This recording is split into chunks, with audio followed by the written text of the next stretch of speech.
भाई रोहित शर्मा ने कहा है कि मोहम्मद सिराज ना उतने इफेक्टिव नहीं रहे हैं। ऊपर से जब बॉल पुरानी होती है तो उनकी इफेक्टिवनेस और भी ज्यादा कम हो जाती है। अब मुझे समझ नहीं आ रहा कि चलिए आपको सिराज को नहीं लेना था, समझ में आ रहा है, लेकिन जब जस्टिफिकेशन मांगी जाती है तो जरा थोड़ी सी ढंग की दीजिए, क्योंकि आप अगर कुछ भी बोल जाएंगे तो फिर सवाल खड़े होंगे।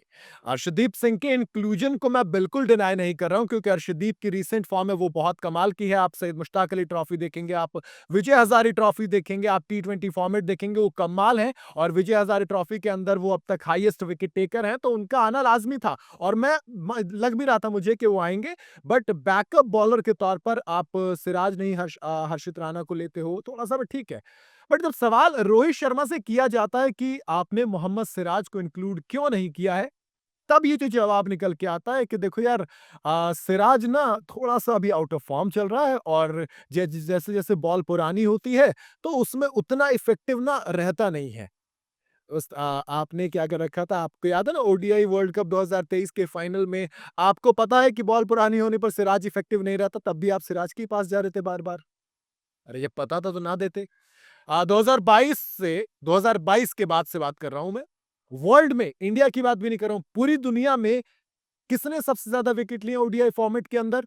मोहम्मद सिराज ने 71 विकेट, जिसमें 6 विकेट उनका बेस्ट बॉलिंग फिगर है। आपको याद होगा श्रीलंका की लंका लगाई थी मोहम्मद सिराज ने, तो वो वाला हिसाब था। उसके बाद ओमान के बिलाल आते हैं और फिर हारिस रऊफ आते हैं 68 विकेट के साथ। पूरी दुनिया की बात कर रहा हूं मैं। और आप कह रहे हो कि मोहम्मद सिराज इफेक्टिव नहीं है, बॉल पर आनी होती है तो ज्यादा फिर इफेक्टिवनेस कम होती चली जाती है। इसी सिराज के सामने आईपीएल में रोहित शर्मा को कुछ समझ नहीं आ रहा था। और आप बात कर रहे हैं कि मोहम्मद सिराज में वो वाली बात नहीं रहती बॉल पुरानी होने के साथ-साथ। मैं मानता हूँ, देखो, अर्शदीप के बारे में जब बात की गई तो उन्होंने कहा कि देखो हम अभी बुमराह के बारे में ना पूरी तरीके से श्योर नहीं है इस स्टेज पर। तो ऐसे में अगर जसप्रीत बुमराह नहीं होते हैं तो एक नया बॉलर आपको जो विकेट लेके देता है नई बॉल से, वहां पे अर्शदीप सिंह काम करेंगे।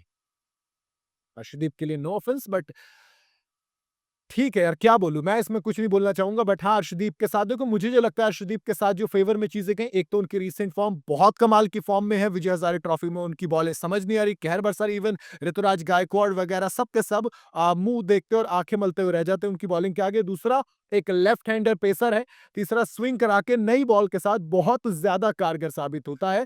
तो ये 3 वजह उनके फैक्टर उनके सपोर्ट में जाती हैं। बट अगेन, मोहम्मद सिराज के लिए थोड़ा-सा मुझे बुरा लग रहा है, क्योंकि एक खिलाड़ी जो कि लगातार टीम इंडिया के लिए ओडीआई फॉर्मेट में कमाल कर रहा था, जो 2022 से ओडीआई फॉर्मेट का दुनिया का हाईएस्ट विकेट टेकर है, और अब जब ओडीआई फॉर्मेट की बारी आती है तो आप मोहम्मद सिराज को साइडलाइन कर देते हो। एक और बड़ी इंटरेस्टिंग सी चीज है कि युजवेंद्र चहल और मोहम्मद सिराज, इन दोनों को ही जब आरसीबी ने रिटेन नहीं किया था, यानी कि आरसीबी ने साथ छोड़ा था, तो दोनों को दोस्त आईसीसी ट्रॉफी में जगह नहीं मिली थी, टीम के अंदर आना मुश्किल हो गया। और जैसी फॉर्म उनकी टेस्ट क्रिकेट में बीजीटी में रही है, यानी कि बॉर्डर गावस्कर ट्रॉफी में, तो थोड़ी-सी दिक्कत उनको अब टेस्ट साइड में भी वापस आने में हो सकती है, ऐसा मुझे बिल्कुल अंदेशा लग रहा है। बाकी आपकी अपनी क्या राय है, मुझे कमेंट में आप ज़रूर बताइएगा। वीडियो अगर आपको पसंद आई हो तो इसे लाइक और शेयर ज़रूर करें, और जाते-जाते चैनल को फॉलो और सब्सक्राइब ज़रूर करते जाइएगा।